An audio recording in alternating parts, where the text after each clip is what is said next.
Hello class 10, welcome to history lecture. Today our topic is role of Ishwachandra Vidya in the Widow Remarriage Act, in passing of the Widow Remarriage Act. This is a very important topic for your exam, and we'll see that what was this act and how it was passed with the initiative of Ishwachandra Vidya.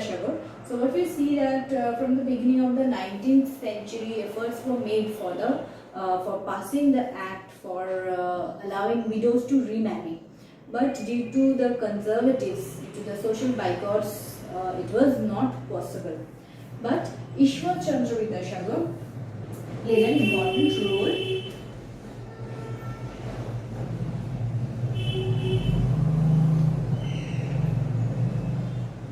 Ishwar Chandra Vidyasagar played an important role in this matter, and we will see how he helped in passing of this act, and how he made it socially acceptable among the people, though it was not easy in that age, in the middle of the 19th century, when people were so much believer of superstitions, and also they were not able to accept the modernization of the society.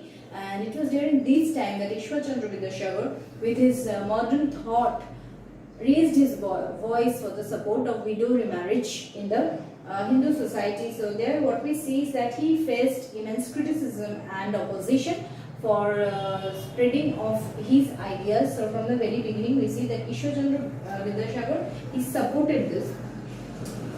He supported the widow remarriage, and there we see that the king of Nadia opposed him vehemently. So Maharaja Krishna Chandra had many advisors. Maharaja Krishna Chandra was the king of Nadia, and there we see this king had many advisors. The Pandits were the advisor of Maharaja Krishna Chandra. They considered himself as the guardian of Hindu society, and they were basically religious by birth, and they wanted to control the society with religion.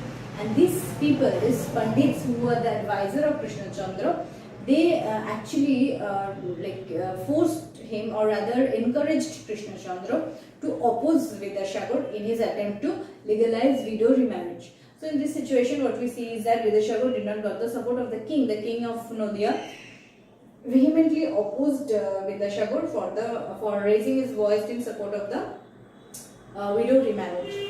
There, in this situation, we see that Vidyasagar realized that it will not be possible to convince the people to suddenly accept widow remarriage. It is not possible that he will tell the people and people will accept us, that widow remarriage is legal.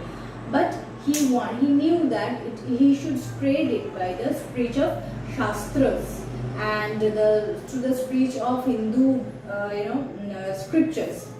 So in this situation, what he did is that he read the Parasara Samahita, and through the Parasara Samahita he found that it is mentioned that Hindu widows remarriage is allowed under certain situation. It is a sanction which is given, which is allowed to the Hindu women to remarry under certain situation. And from there he picked up this point and wrote his articles and pamphlets were issued, and these articles were spread to people to different regions to make them accept that in a Hindu document it is mentioned. And he also went through different Hindu scriptures and pointed out to the people that nowhere it is mentioned that the widows are not allowed to remarry. It is not mentioned anywhere. So he pointed out this to the people. Moreover, he pointed out a line from the Parasara Samahita where it was clearly stated that the widows are allowed to marry under certain situation.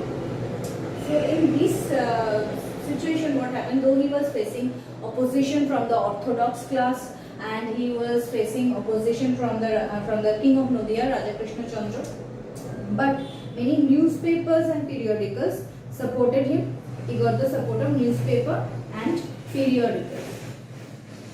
Many newspapers and periodicals like Hindu Patriot we have read earlier. Hindu Patriot published articles in support of the widow remarriage, and there was Samachar, Darpan, which was published by Sirampur missionaries. These lended their support to Ishwar Chandra Vidyasagar for the spread of widow remarriage.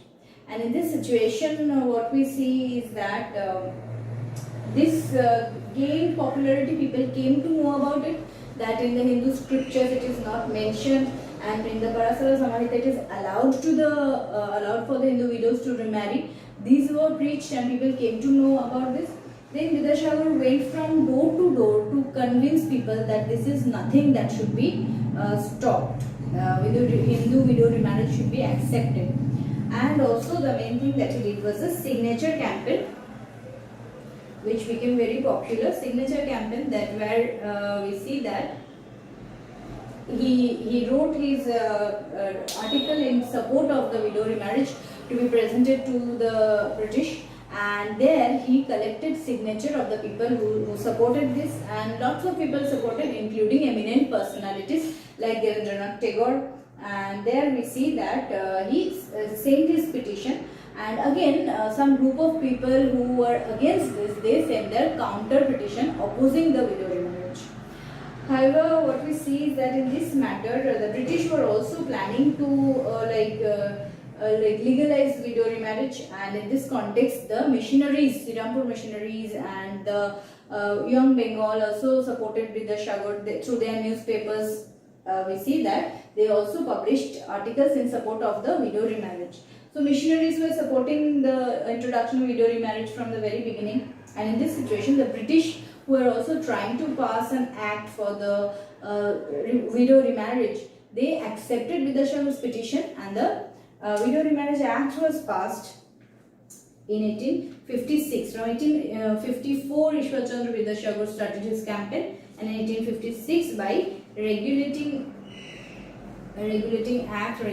Act of 15. By Regulation 15 Act in 1856, the Widow Remarriage Act was passed finally, which made widow remarriage legalized. So there we see the first widow to be remarried was Kalimati Devi. Remember this name, Kalimati Devi was the first widow to be remarried with Shirish Chandra Vidyalankar, who was a friend of Ishwar Chandra Vidyasagar. Even Vidyasagar gave his own son Narayan Chandra Bandyopadhyay in marriage to a widow. So this actually led to the spread and acceptance gradually of the widow remarriage, though in the 19th century it was very much difficult. The act was passed, but it was very much difficult for the people to accept the widow remarriage. However, we see that the first step it was taken by Ishwar Chandra Vidyasagar, it was quite successful because the act was at least passed, and gradually we see that the people started accepting the widow remarriage of the Hindu women. Thank you.